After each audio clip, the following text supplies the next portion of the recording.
শুরু হলো ঢাকা আন্তর্জাতিক ম্যারাথন 2025। ভোরে বাংলাদেশ সেনাবাহিনীর principal staff officer lieutenant general SM. Kamrul Hasan এই প্রতিযোগিতার উদ্বোধন করেন। শনিবার ভোর 5টায় রাজধানীর 300 ফিটে এ ম্যারাথনের প্রথম দৌড় শুরু হয়। এতে অংশ নেন 10,000 দৌড়বিদ। এছাড়া 10টি দেশ হতে বেশ কয়েকজন বিদেশি ম্যারাথনার প্রতিনিধিত্ব করেছেন।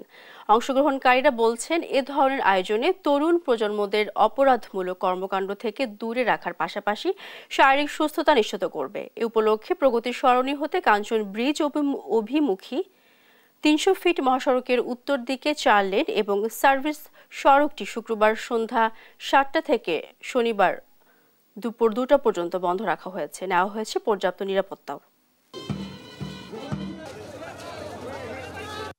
Overcoming that particular difficulties, and you will do great in next few hours to display your skills, your capabilities, and it will also give you a platform and desire to perform even better in the days to come.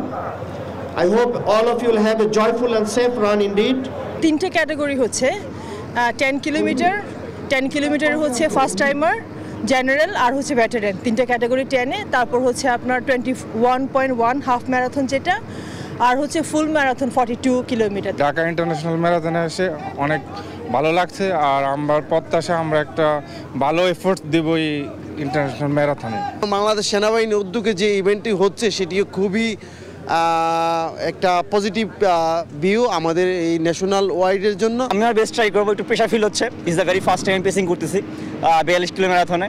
So আমি চেষ্টা করবো আমার best ট্রাইটা দেওয়ার, বাকিটা আল্লাহ ভরসা।